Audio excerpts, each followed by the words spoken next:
جا رہے ہیں تو واپسی پر امامہ کے ہاسٹل چلے جائیں۔ یہ کچھ کپڑے ہیں اس کے، درزی سے لے کر آئی ہوں، آپ سے دے دیجئے گا، سلمہ نے ہاشم سے کہا۔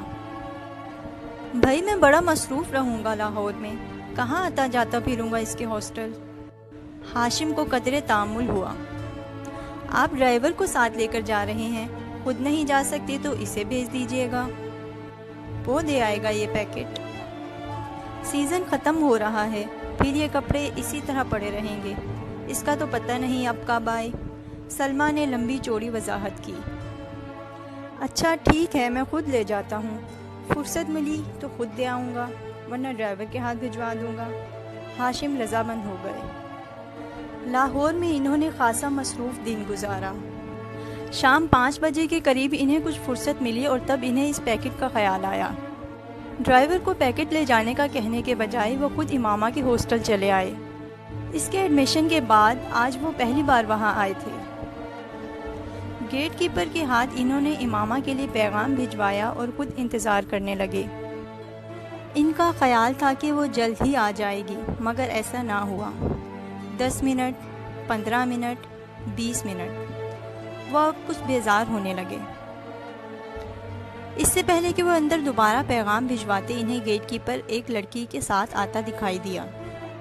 کچھ قریب آنے پر انہوں نے اس لڑکی کو پہچان لیا۔ وہ جویریہ تھی، امامہ کی بچپن کی دوست، اور اس کا تعلق بھی اسلام آباد سے ہی تھا۔ السلام علیکم انکل، جویریہ نے اس کے پاس آ کر کہا۔ وعلیکم السلام بیٹا، کیسی ہو؟ میں ٹھیک ہوں، میں یہ امامہ کے کچھ کپڑے دینے آیا تھا، لاہور آ رہا تھا تو اس کی امی نے یہ پیکٹ دے دیا۔ اب یہاں بیٹھے مجھے گھنٹہ ہو گیا ہے مگر انہوں نے اسے بلایا نہیں۔ ہاشم کے لہجے میں شکوہ تھا۔ انکل امامہ مارکیٹ گئی ہے کچھ دوستوں کے ساتھ، آپ یہ پیکٹ مجھے دے دیں، میں خود اسے دے دوں گی۔ ٹھیک ہے تم رکھ لو۔ ہاشم نے وہ پیکٹ جویریہ کی طرف بڑھا دیا۔ رسمی علیک سلیک کے بعد وہ واپس مڑ گئے۔ جویریہ بھی پیکٹ پکڑ کر ہاسٹل کی طرف چلی گئی، مگر اب اس کے چہرے پر موجود مسکراہٹ غائب ہو چکی تھی۔ کوئی بھی اس وقت اس کے چہرے پر پریشانی کو واضح طور پر بھانپ سکتا تھا۔ ہاسٹل کے اندر آتے ہی وارڈن سے اس کا سامنا ہو گیا، جو سامنے ہی کھڑی تھی۔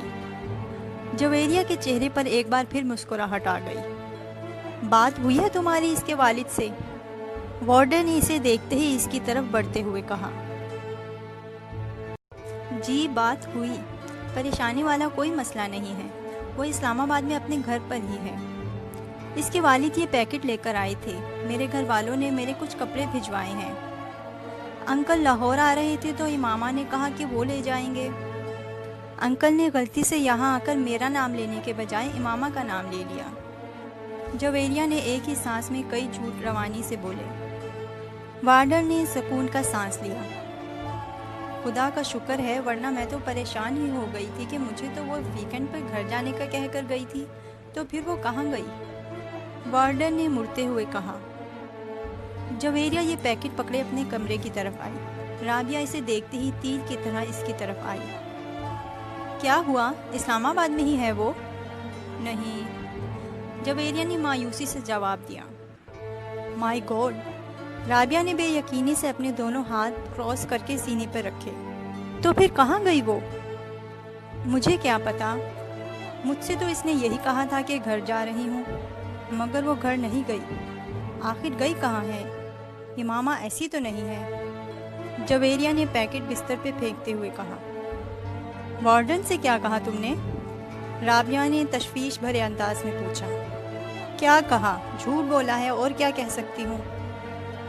یہ بتا دیتی کہ وہ اسلام آباد میں نہیں ہے تو ہاسٹل میں ابھی ہنگامہ شروع ہو جاتا، وہ تو پولیس بلوا لیتی۔ جویریہ نے ناخن کاٹتے ہوئے کہا۔ اور انکل کو؟ ان کو کیا بتایا؟ رابعہ نے پوچھا۔ ان سے بھی جھوٹ بولا ہے، یہی کہا ہے کہ وہ مارکیٹ گئی ہے، مگر اب کیا ہوگا؟ رابعہ نے پریشانی کے عالم میں کہا۔ مجھے تو یہ فکر ہو رہی ہے کہ اگر وہ واپس نہ آئی تو میں تو بری طرح پکڑی جاؤں گی۔ سب یہی سمجھیں گے کہ مجھے اس کے پروگرام کا پتہ تھا، اس لیے میں نے وارڈن اور اس کے گھر والوں سے سب چھپایا۔ جویریہ کی پریشانی بڑھتی جا رہی تھی۔ کہیں امامہ کو کوئی حادثہ ہی پیش نہ آ گیا ہو، ورنہ وہ ایسی لڑکی تو نہیں ہے کہ اس طرح۔ رابعہ کو اچانک ایک خدشے نے ستایا۔ مگر اب ہم کیا کریں؟ ہم تو کسی سے اس سارے معاملے میں ڈسکس بھی نہیں کر سکتے، جویریہ نے ناخن کترتے ہوئے کہا۔ زینب سے بات کریں، رابعہ نے کہا۔ فار گاڈ سیک رابعہ، کبھی تو عقل سے کام لے لیا کرو، اس سے کیا بات کریں گے ہم؟ جویریہ نے جھنجھلا کر کہا۔ تو پھر انتظار کرتے ہیں، ہو سکتا ہے وہ آج رات یا کل تک آ جائے۔ اگر آ گئی تو پھر کوئی مسئلہ نہیں رہے گا، اور اگر نہ آئی تو پھر ہم وارڈن کو سب کچھ سچ سچ بتا دیں گے۔ رابعہ نے سنجیدگی سے سارے معاملے پر غور کرتے ہوئے طے کیا۔ جویریہ نے اسے دیکھا مگر اس کے مشورے پر کچھ نہیں کہا۔ پریشانی اس کے چہرے سے جھلک رہی تھی۔ جویریہ اور رابعہ رات بھر سو نہیں سکی، وہ مکمل طور پر خوف کی گرفت میں تھی۔ اگر وہ نہ آئی تو کیا ہوگا؟ یہ سوال ان کے سامنے بار بار بھیانک شکلیں بدل بدل کر آ رہا تھا۔ انہیں اپنا کیریئر ڈوبتا ہوا نظر آ رہا تھا۔ انہیں اندازہ تھا کہ ان کے گھر والے ایسے معاملے پر کیسا رد عمل ظاہر کریں گے۔ وہ انہیں بری طرح ملامت کرتے، انہیں ماما کے والد کو سب کچھ صاف صاف نہ بتانے پر تنقید کا نشانہ بناتے، اور پھر وارڈن سے سارے معاملے کو چھپانے پر اور بھی ناراض ہوتے۔ انہیں اندازہ نہیں تھا کہ حقیقت سامنے آنے پر خود ہاشم مبین اور ان کی فیملی کا رد عمل کیا ہوگا۔ وہ اس سارے معاملے پر ان دونوں کے رول کو کس طرح دیکھیں گے؟ ہاسٹل میں لڑکیاں ان کے بارے میں کس طرح کی باتیں کریں گی؟ اور اگر یہ معاملہ پولیس کیس بن گیا تو پولیس ان کی اس پردہ پوشی کو کیا سمجھے گی؟ وہ اندازہ کر سکتی تھیں، اور اسی لیے بار بار ان کے رونگٹے کھڑے ہو رہے تھے۔ مگر سوال یہ پیدا ہوتا تھا کہ وہ گئی کہاں اور کیوں؟ وہ دونوں اس کے پچھلے رویوں کا تجزیہ کرنے کی کوشش کر رہی تھیں۔ کس طرح پچھلے 1 سال سے وہ بالکل بدل گئی تھی۔ اس نے ان کے ساتھ گھومنا پھرنا بھی بند کر دیا تھا۔ وہ الجھی رہنے لگی تھی، پڑھائی میں اس کا انہماک بھی کم ہو گیا تھا، اور اس کی کم گوئی، اور وہ جو ایک بار وہ ہمارے شاپنگ کے لیے جانے پر پیچھے سے غائب تھی، تب بھی وہ یقیناً وہیں گئی ہوگی جہاں وہ اب گئی ہے، اور ہم نے کس طرح بے وقوفوں کی طرح اس پر اعتبار کر لیا۔ رابعہ کو پچھلی باتیں یاد آ رہی تھیں۔ مگر یہ ماما ایسی نہیں تھی، میں تو اسے بچپن سے جانتی ہوں، وہ ایسی بالکل بھی نہیں تھی۔ جویریہ کو اب بھی اس پر کوئی شک نہیں ہو رہا تھا۔ ایسا ہونے میں کوئی دیر تھوڑی لگتی ہے، بس انسان کا کردار کمزور ہونا چاہیے۔ رابعہ بدگمانی کی انتہا پر پہنچی ہوئی تھی۔ رابعہ اس کی مرضی سے اس کی منگنی ہوئی تھی۔ وہ اور اسجد ایک دوسرے کو پسند کرتے تھے، پھر وہ اس طرح کی حرکت کیسے کر سکتی ہے؟ جویریہ نے اس کا دفاع کرنے کی کوشش کی۔ پھر تم بتاؤ وہ کہاں ہے؟ میں نے تو مکھی بنا کر اسے دیوار کے ساتھ نہیں چپکایا ہے۔ اس کے بابا اس سے ملنے آئے ہیں اور وہ اپنے گھر سے آئے ہیں، تو ظاہر ہے وہ گھر پر نہیں گئی، اور ہم سے وہ یہی کہہ کر گئی تھی کہ وہ گھر جا رہی ہے، رابعہ نے بے چارگی سے کہا۔ ایسا بھی تو ہو سکتا ہے کہ اسے کوئی حادثہ پیش آ گیا ہو سکتا ہے وہ اسی لیے گھر نہ پہنچ سکی ہو۔ وہ ہر بار یہاں سے فون کر کے اسلام آباد اپنے گھر والوں کو اپنے آنے کی اطلاع دے دیتی تھی، تاکہ اس کا بھائی اسے کوسٹر کے سٹینڈ سے پک کر لے۔ اگر اس بار بھی اس نے اطلاع دی تھی تو پھر اس کے وہاں نہ پہنچنے پر وہ لوگ اطمینان سے وہاں نہ بیٹھے ہوتے، وہ یہاں ہاسٹل فون کرتے۔ اور اس کے والد کے انداز سے تو ایسا محسوس ہوا ہے جیسے اس کا اس ویکنڈ پر اسلام آباد کا کوئی پروگرام نہیں تھا۔ رابعہ نے اس کے قیاس کو مکمل طور پر رد کرتے ہوئے کہا۔ ہاں، وہ کبھی بھی 1 ماہ میں 2 بار اسلام آباد نہیں جاتی تھی، مگر اس بار تو وہ دوسرے ہی ہفتے اسلام آباد جا رہی تھی۔ اس نے وارڈن سے خاص طور پر یہ کہہ کے اجازت لی تھی۔ کوئی نہ کوئی بات ضرور ہے، کہیں نہ کہیں کچھ نہ کچھ غلط ضرور ہے۔ جویریہ کو پھر خدشات ستانے لگے۔ اس کے ساتھ ساتھ ہم بھی بری طرح ڈوبے گئے۔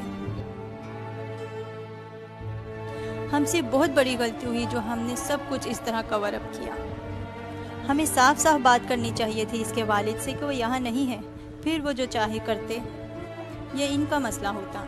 کم از کم ہم تو اس طرح نہ پھنستے جس طرح اب پھنس گئے ہیں۔ رابعہ مسلسل بڑبڑا رہی تھی۔ خیر، اب کیا ہو سکتا ہے؟ صبح تک کا انتظار کرتے ہیں، اگر وہ کل بھی نہیں آئی تو پھر وارڈن کو سب کچھ بتا دیں گے، جویریہ نے کمرے کے چکر لگاتے ہوئے کہا۔ وہ رات ان دونوں نے اسی طرح باتیں کرتے جاگتے ہوئے گزاری۔ اگلے دن وہ دونوں کالج نہیں گئیں۔ اس حالت میں کالج جانے کا کوئی فائدہ بھی نہیں تھا۔ امامہ ویکنڈ پر ہفتے کو واپسی پر 9 بجے کے قریب آ جایا کرتی تھی، مگر وہ اس دن نہیں آئی۔ ان کے اعصاب جواب دینے لگے۔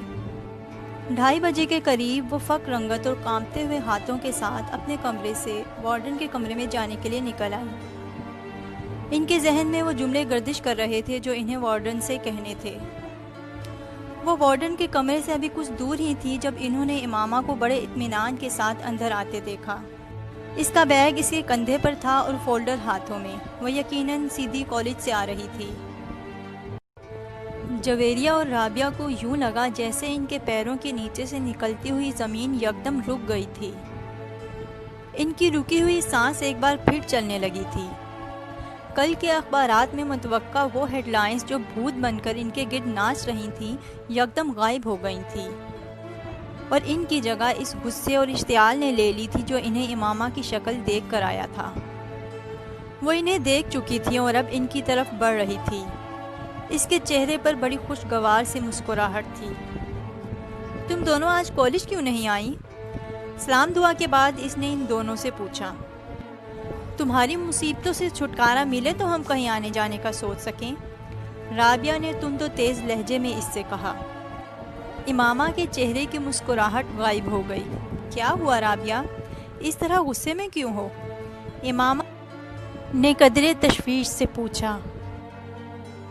تم ذرا اندر کمرے میں آؤ، پھر تمہیں بتاتی ہوں کہ میں غصے میں کیوں ہوں۔ رابعہ نے اسے بازو سے پکڑ لیا اور تقریباً کھینچتے ہوئے کمرے میں لے آئی۔ جویریہ کچھ کہے بغیر ان دونوں کے پیچھے آ گئی۔ امامہ ہکا بکا تھی اور رابعہ اور جویریہ کے رویے کو سمجھ نہیں پا رہی تھی۔ کمرے میں داخل ہوتے ہی رابعہ نے دروازہ بند کر دیا۔ کہاں سے آ رہی ہو تم؟ رابعہ نے مڑ کر انتہائی تلخ اور درست لہجے میں اس سے پوچھا۔ اسلام آباد سے، اور کہاں سے؟ امامہ نے اپنا بیگ نیچے زمین پر رکھ دیا۔ اس کے جواب نے رابعہ کو کچھ اور مشتعل کیا تھا۔ شرم کرو امامہ، اس طرح ہمیں دھوکہ دے کر ہماری آنکھوں میں دھول جھونک کر آخر تم ثابت کیا کرنا چاہتی ہو؟ کہ ہم فراڈ ہیں، ایڈیٹ ہیں، پاگل ہیں؟ بھائی ہم ہیں، ہم مانتے ہیں۔ نہ ہوتے تو یوں تم پر اندھا اعتبار نہ کیا ہوتا، تم سے اتنا بڑا دھوکہ نہ کھایا ہوتا، رابعہ نے کہا۔ مجھے تمہاری کوئی بات سمجھ میں نہیں آ رہی۔ کون سا دھوکہ؟ کیسا دھوکہ؟ کیا یہ بہتر نہیں ہے کہ تم آرام سے مجھے پہلے اپنی بات سمجھاؤ؟ امامہ نے بے چارگی سے کہا۔ تم ویکنڈ کہاں گزار کے آئی ہو؟ جویریہ نے پہلی بار گفتگو میں مداخلت کی۔ تمہیں بتا چکی ہوں، اسلام آباد میں، وہاں سے آج سیدھا کالج آئی ہوں، اور اب کالج سے… رابعہ نے اسے بات مکمل نہیں کرنے دی۔ بکواس بند کرو، یہ جھوٹ اب نہیں چل سکتا، تم اسلام آباد نہیں گئی تھی۔ یہ تم کیسے کہہ سکتی ہو؟ اس بار امامہ نے بھی قدرے بلند آواز میں کہا۔ کیونکہ تمہارے فادر یہاں آئے تھے کل۔ امامہ کا رنگ اڑ گیا، وہ کچھ بول نہیں سکی۔ اب کیوں منہ بند ہو گیا ہے تمہارا؟ اب بھی کہو اسلام آباد سے آ رہی ہوں، رابعہ نے طنزیہ لہجے میں کہا۔ بابا یہاں آئے تھے؟ امامہ نے اٹکتے ہوئے کہا۔ ہاں آئے تھے، تمہارے کچھ کپڑے دینے کے لیے، جویریہ نے کہا۔ انہیں یہ پتہ چل گیا کہ میں ہاسٹل میں نہیں ہوں؟ میں نے جھوٹ بول دیا تھا کہ تم ہاسٹل سے کسی کام سے باہر گئی ہو۔ وہ کپڑے دے کر چلے گئے، جویریہ نے کہا۔ امامہ نے بے اختیار اطمینان کا سانس لیا۔ یعنی انہیں کچھ پتہ نہیں چلا؟ اس نے بستر پر بیٹھ کر اپنے جوتے کے سٹرپس کھولتے ہوئے کہا۔ نہیں، انہیں کچھ پتہ نہیں چلا۔ تم منہ اٹھا کے اگلے ہفتے پھر کہیں روانہ ہو جانا۔ مائنڈ یو امامہ، میں اب وارڈن سے اس سلسلے میں بات کرنے والی ہوں۔ ہم تمہاری وجہ سے خاصی پریشانی اٹھا چکے ہیں، مزید اٹھانے کے لیے تیار نہیں ہیں۔ بہتر ہے تمہارے پیرنٹس کو تمہاری ان حرکتوں کے بارے میں پتہ چل جائے، رابعہ نے دو ٹوک انداز میں اس سے کہا۔ امامہ نے سر اٹھا کر اسے دیکھا۔ کون سی حرکتوں کے بارے میں نے کیا کیا ہے؟ کیا کیا ہے؟ ہاسٹل سے اس طرح 2 دن کے لیے گھر کا کہہ کر غائب ہو جانا تمہارے نزدیک کوئی بڑی بات نہیں ہے؟ امامہ جواب دینے کے بجائے دوسرے جوتے کے بھی سٹرپس کھولنے لگی۔ مجھے وارڈن کے پاس چلے ہی جانا چاہیے۔ رابعہ نے غصے کے عالم میں دروازے کی طرف بڑھتے ہوئے کہا۔ جویریہ نے آگے بڑھ کر اسے روکا۔ وارڈن سے بات کر لیں گے، پہلے اس سے تو بات کر لے، تم جلد بازی مت کرو۔ مگر اس ڈھیٹ کا اطمینان دیکھو، مجال ہے ذرہ برابر شرمندگی بھی اس کے چہرے پر جھلک رہی ہو۔ رابعہ نے غصے میں امامہ کی طرف اشارہ کرتے ہوئے کہا، میں تم دونوں کو سب کچھ بتا دوں گی، اتنا غصے میں آنے کی ضرورت نہیں ہے۔ میں نے کوئی غلط کام نہیں کیا، نہ ہی کسی غلط جگہ پر گئی ہوں، اور ہاں بھاگی بھی نہیں ہوں۔ امامہ نے جوتوں کی قید سے اپنے پیروں کو آزاد کرتے ہوئے قدرے دھیمے لہجے میں کہا۔ پھر تم کہاں گئی تھی؟ اس بار جویریہ نے پوچھا۔ اپنی ایک دوست کے ہاں۔ کون سی دوست؟ ہے ایک۔ اس طرح جھوٹ بول کر کیوں؟ میں تم لوگوں کے سوالوں سے بچنا چاہتی تھی، اور گھر والوں کو بتاتی یا ان سے اجازت لینے کی کوشش کرتی تو وہ کبھی اجازت نہ دیتے۔ کس کے ہاں گئی تھی اور کس لیے؟ جویریہ نے اس بار قدرے تجسس آمیز انداز سے پوچھا۔ میں نے کہا نا، میں بتا دوں گی، کچھ وقت دو مجھے، امامہ نے اس کی بات کے جواب میں کہا۔ کوئی وقت نہیں دے سکتے تمہیں وقت دے تاکہ تم ایک بار پھر غائب ہو جاؤ اور اس بار واپس ہی نہ آؤ۔ رابعہ نے اس بار پھر ناراضی سے کہا، مگر پہلے کی نسبت اس بار اس کا لہجہ دھیما تھا۔ تمہیں تو اس بات کا بھی احساس نہیں ہوا کہ تم نے ہماری پوزیشن کتنی آکورڈ بنا دی تھی؟ اگر تمہارے اس طرح غائب ہونے کا پتہ چل جاتا تو ہماری کتنی بے عزتی ہوتی۔ اس کا احساس تھا تمہیں؟ رابعہ نے اسی انداز میں کہا۔ مجھے توقع ہی نہیں تھی کہ بابا اس طرح اچانک یہاں آ جائیں گے، اس لیے میں یہ بھی نہیں سوچ سکتی تھی کہ تم لوگوں کو کسی نازک صورتحال کا سامنا کرنا پڑ سکتا ہے، ورنہ میں اس طرح کبھی نہ کرتی، امامہ نے معذرت خواہانہ انداز میں کہا۔ تم کم از کم ہم پر اعتبار کر کے ہمیں بتا کر جا سکتی تھی، جویریہ نے کہا۔ میں آئندہ ایسا کبھی نہیں کروں گی، امامہ نے کہا۔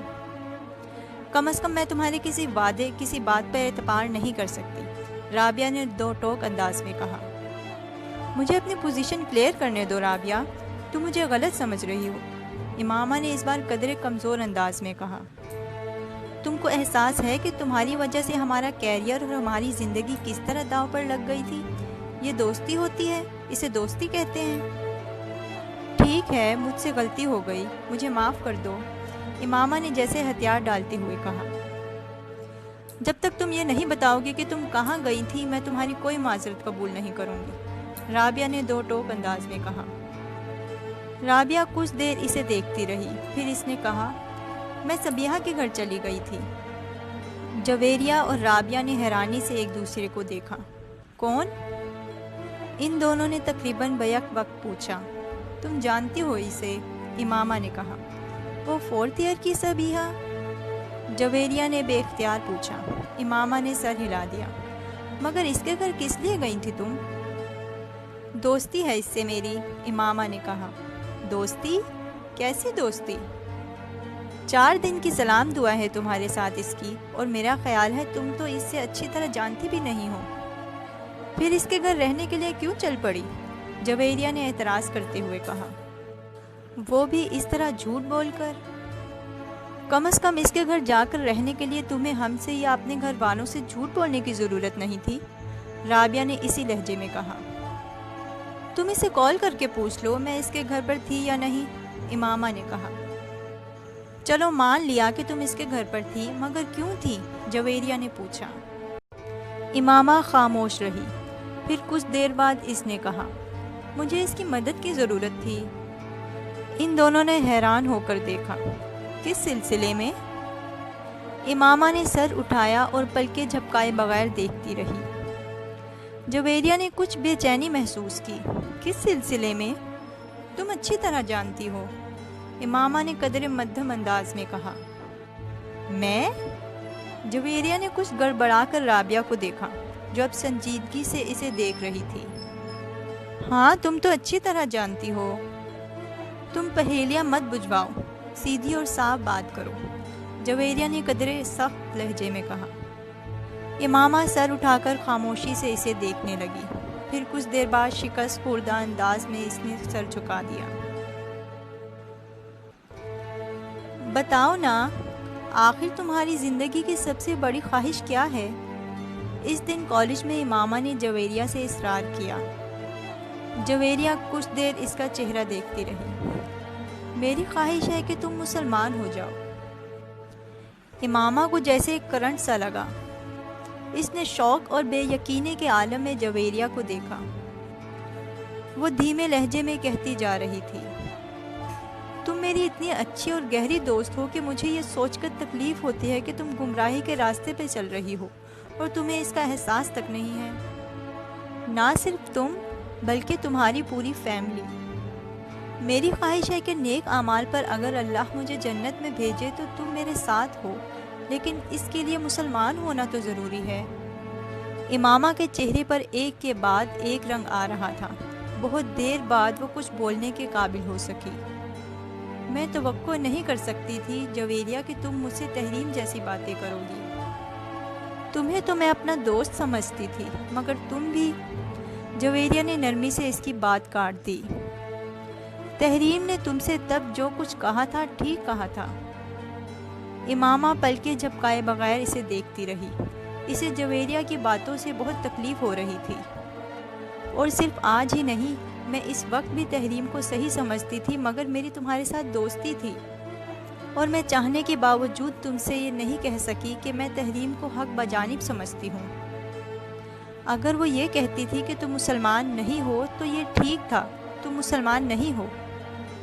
امامہ کی آنکھوں میں آنسو آ گئے۔ کچھ بھی کہے بغیر وہ ایک جھٹکے سے اٹھ کھڑی ہوئی۔ جویریہ بھی اس کے ساتھ کھڑی ہو گئی۔ امامہ نے کچھ بھی کہے بغیر وہاں سے جانے کی کوشش کی، مگر جویریہ نے اس کا بازو پکڑ لیا۔ تم میرا بازو چھوڑو، مجھے جانے دو، آئندہ کبھی تم اس سے بات مت کرنا۔ امامہ نے بھرائے ہوئے لہجے میں اس سے اپنا بازو چھڑانے کی کوشش کرتے ہوئے کہا، امامہ میری بات سمجھنے کی کوشش کرو، امامہ نے اس کی بات کاٹ دی۔ تم نے کتنا ہرٹ کیا ہے مجھے جویریہ، مجھے کم از کم تم سے یہ امید نہیں تھی۔ میں تمہیں ہرٹ نہیں کر رہی، حقیقت بتا رہی ہوں۔ رونے یا جذبات میں آنے کے بجائے تم ٹھنڈے دل و دماغ سے میری بات سوچو۔ میں آخر تم کو بیکار کسی بات پر ہرٹ کیوں کروں گی؟ جویریہ نے اس کا بازو نہیں چھوڑا۔ یہ تو تمہیں ہی پتا ہوگا کہ تم مجھے ہرٹ کیوں کر رہی ہو، مگر مجھے آج یہ اندازہ ضرور ہو گیا ہے کہ تم میں اور تحریم میں کوئی فرق نہیں ہے، بلکہ تم نے تو مجھے اس سے بھی زیادہ تکلیف پہنچائی ہے۔ اس سے میری دوستی اتنی پرانی نہیں تھی جتنی تمہارے ساتھ ہے۔ امامہ کے گالوں پر آنسو بہہ رہے تھے، اور وہ مسلسل اپنا بازو جویریہ کی گرفت سے آزاد کروانے کی کوشش کر رہی تھی۔ یہ تمہارا اصرار تھا کہ میں تمہیں اپنی زندگی کی سب سے بڑی خواہش بتاؤں۔ میں اسی لیے تمہیں پہلے نہیں بتا رہی تھی، اور میں نے تمہیں پہلے ہی متنبہ کر دیا تھا کہ تم میری بات پر بہت ناراض ہوگی، مگر تم نے مجھے یقین دلایا تھا کہ ایسا کبھی نہیں ہوگا۔ جویریہ نے اسے یاد دلانے کی کوشش کی۔ مجھے اگر یہ پتا ہوتا کہ تم میرے ساتھ اس طرح کی بات کرو گی تو میں کبھی تم سے تمہاری زندگی کی سب سے بڑی خواہش جاننے پر اصرار نہ کرتی۔ امامہ نے اس بار قدرے غصے سے کہا، اچھا میں دوبارہ اس معاملے پر تم سے بات نہیں کروں گی۔ جویریہ نے قدرے مدافعانہ انداز میں کہا، اس سے کیا ہوگا؟ مجھے تو یہ پتہ چل گیا ہے کہ تم در حقیقت میرے بارے میں کیا سوچتی ہو۔ اب ہماری دوستی کبھی بھی پہلے جیسی نہیں ہو سکتی۔ آج تک میں نے کبھی تم پر اس طرح تنقید نہیں کی، مگر تم مجھے اسلام کا ایک فرقہ سمجھنے کے بجائے غیر مسلم بنا رہی ہو۔ امامہ نے کہا، میں اگر ایسا کر رہی ہوں تو غلط نہیں کر رہی۔ اسلام کے تمام فرقے کم از کم یہ ایمان ضرور رکھتے ہیں کہ حضور صلی اللہ علیہ وآلہ وسلم اللہ کے آخری رسول ہیں، اور ان کے بعد نبوت کا سلسلہ ختم ہو چکا ہے۔ اس بار جویریہ کو غصہ آ گیا۔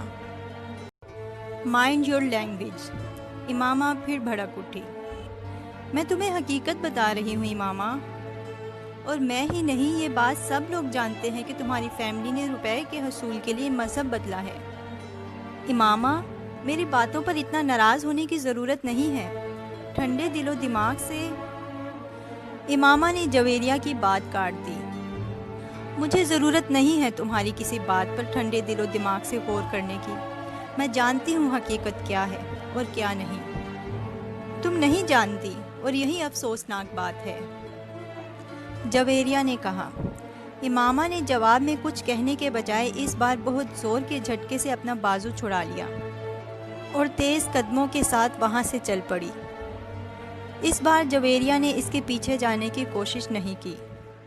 وہ کچھ افسوس اور پریشانی سے اسے دور جاتے دیکھتی رہی۔ امامہ اس طرح ناراض نہیں ہوتی تھی جس طرح وہ آج ہو گئی تھی، اور یہی بات جویریہ کو پریشان کر رہی تھی۔